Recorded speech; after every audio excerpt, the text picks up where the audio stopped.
बिस्मिल्लाहिर्रहमानिर्रहीम, अस्सलाम वालेकुम। नाजरीन, आप देख रहे हैं M92 न्यूज़ और मैं हूं अशर जुल्फिकार।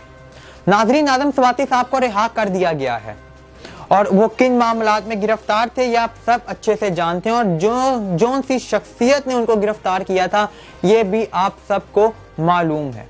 लेकिन इन तमाम हालात में आदम सवाती साहब की जो रिहाई हुई है इसका जो असल क्रेडिट जाता है वो सिर्फ जाता है बाबर एवान साहब को। जिस तरह उन्होंने अदालत में ये केस लड़ा और उन्होंने जिस तरह दलाइल पेश किए अदालत में वो काबिले तारीफ थे। उन्होंने FIR जितनी भी आदम सवाती के ऊपर दर्ज की गई थी उनको किस तरह एक्सपोज किया और FIR दर्ज करने में किन किन नामालूम अफराद का हाथ था, FIR ने किस तरह आदम सवाती के इस मामले में बदनीयती दिखाई, उन्होंने अदालत में सबको एक अच्छी तरह एक्सपोज किया। आप इमेजिन कर लें कि आदम सवाती साहब की रिहाई के बाद जब बाबर एवान साहब अदालत से बाहर आए, उन्होंने मीडिया से गुफ्तगू की तो उनका यही कहना था कि आदम सवाती साहब के ऊपर 52 FIR दर्ज की गई थी ताकि वो किसी भी केस में ना बचें। आप सोच लें कि FIR ने किस तरह घटिया तरीके से यहाँ पर काम किया और उनका मजीद दलाइल देते हुए अदालत में यही कहना था कि एक सियासी शख्सियत थी, मैं उसका नाम नहीं लेना चाहता, उसको भी सेहत की वजह से जमानत दी गई थी, जो बाहर के मुल्क में इलाज करवाने तो चला गया था लेकिन उसके बाद आज तक वापस नहीं आया। तो फिर आदम सवाती साहब की भी तो तबीयत नासाज है, फिर उनको रिहाई क्यों नहीं मिल सकती।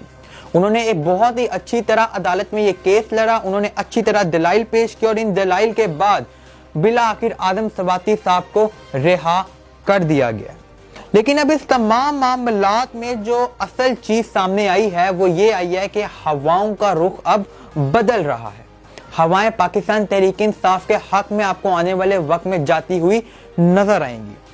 आप एक चीज देखें कि इमरान खान साहब ने एक बयान दिया है आज से 3 दिन पहले, वही बयान आर्मी चीफ ने भी दिया था कि हमें पाकिस्तान को बचाने के लिए, पाकिस्तान की इस डूबती हुई मईशत को सहारा देने के लिए इत्तेफाक राय की जरूरत है। जब तक अदलिया इस्टेब्लिशमेंट और तमाम मुल्क के सियासतदान बैठकर इत्तेफाक राय नहीं करेंगे हम पाकिस्तान की मईशत को नहीं संभाल सकते। वही बयान आज इमरान खान साहब ने भी दिया जिसके बाद आपको इसके असरात नजर आए और आदम सवाती साहब को रिहा कर दिया गया। अब इसमें जो बात सामने आई है वो ये है कि इमरान खान साहब ने एक शर्त रखी है।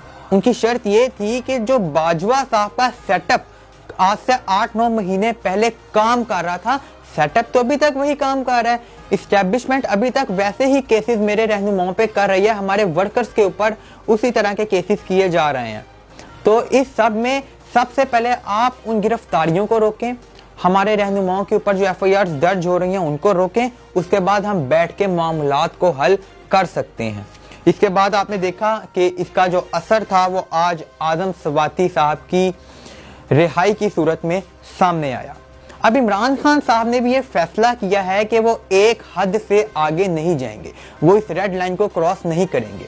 वो जानते हैं कि अगर मैंने अभी भी अपनी ये जिद ना छोड़ी कि इलेक्शंस की कॉल फौरी दी जाए या इलेक्शन फौरी तौर पर करवाए जाएं तो एस्टेब्लिशमेंट या जो भी वो लोग हैं जो पाकिस्तान को इस नहज पर लाने के जिम्मेदार हैं वो एक टेक्नोक्रेट सेटअप लेके आएंगे जिसमें हम तमाम सियासतदानों को अगले 2.5-3 साल के लिए फारिग कर दिया जाएगा और वो आकर मुल्क को संभालेंगे। इसमें ना तो PDM का फायदा है, ना इमरान खान साहब का फायदा है और ना ही इसमें लोगों का, अवाम का फायदा है, ना इसमें पाकिस्तानियों का फायदा है। इसके बाद पाकिस्तान का कोई मुस्तकबिल नजर नहीं आता, जिस वजह से आपने 2 दिन पहले इमरान खान साहब का वो बयान भी सुना। इन्होंने कहा था कि अगर शहबाज शरीफ की हुकूमत को गैर आईनी तरीके से पाकिस्तान में गिराया गया तो मैं शहबाज शरीफ के साथ खड़ा हूं, मैं अब कोई भी ऐसी चीज बर्दाश्त नहीं करूंगा जो आइन से हटकर की जाए। और जो जराए हैं उनके मुताबिक हमें खबरें भी आ रही हैं कि जराए के मुताबिक अंदर जो पाकिस्तान के सीनियर सियासतदान थे जितने भी, उन्होंने पिछले दिनों में इमरान खान समेत उन्होंने पिछले दिनों में फैसला कर लिया था कि अब हमें एक सफ़े पर इकट्ठा होना पड़ेगा। जब तक हम इत्तेफाक राय से काम नहीं करेंगे पाकिस्तान की मईशत को हम नहीं संभाल सकते। जिसके बाद आपने शहबाज शरीफ का भी एक बयान सुना, उनका यही कहना था कि हम मिसाके मईशत करने जा रहे हैं। इमरान खान साहब को भी पता है कि अगर मैं 3 महीने चुप करके ये अगले गुजार लेता हूं तो इलेक्शंस तो 2023 में वैसे ही जनरल इलेक्शंस कॉल हुए हुए हैं, इलेक्शंस तो वैसे भी हो जाएंगे, और अगर मैं चुप करके बैठ जाता हूं तो इसमें मेरे तमाम रहनुमाओं के ऊपर जो FIR दर्ज की गई हैं वो भी खत्म कर दी जाएंगी, मेरे मजीद रहनुमा और मेरे वर्कर्स को तंग नहीं किया जाएगा। जिसके बाद 2/3 अक्सरियत तो मेरे सामने खड़ी है, वहां मुझे आराम से बाआसानी 2/3 अक्सरियत के साथ इक्तदार में ले आएगी, जिसके बाद मैं इस पाकिस्तान को अपने तरीके से बगैर किसी सियासी पार्टी के ब्लैकमेल हुए चला सकता हूं, मैं अपने फैसले कर सकता हूं। इसलिए उन्होंने ये फैसला किया है कि वो अब मजीद आगे ना तो असेंबलियां तोड़ने की तरफ जाएंगे, ना वो फौरी जनरल इलेक्शंस कॉल करने का बोलेंगे, ना ही वो कुछ करेंगे। अगले 3 महीने में पाकिस्तानियों आप भी देखेंगे कि किस तरह मामलात सेटल होते नजर आते हैं, किस तरह मामलात को अच्छे तरीके से यहाँ पर हल किया जाएगा।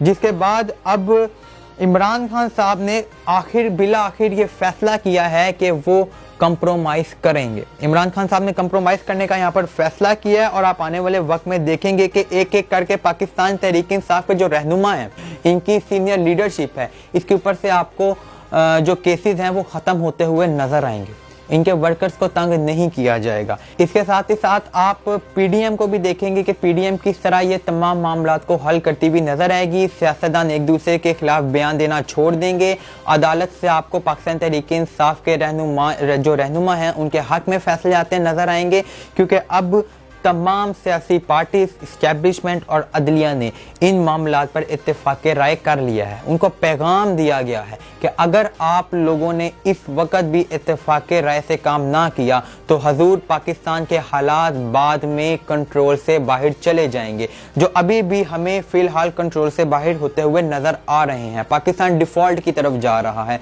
तो इस सब में पाकिस्तान के जो भी सियासतदान हैं उन्होंने यहाँ पे जो है सेटलमेंट्स करने का फैसला किया है, क्योंकि अब आप मजीद आगे हवाओं का रुख बदलता देखेंगे, और मजीद आगे आने वाले वक्त में आप देखेंगे कि आपको मजीद जो सियासी लिहाज से पाकिस्तान में मजीद डेवलपमेंट होती हुई नजर आएगी। इसी के साथ अपने मेज़बान अशर जुल्फिकार को इजाज़त दीजिए। अल्लाह हाफिज़।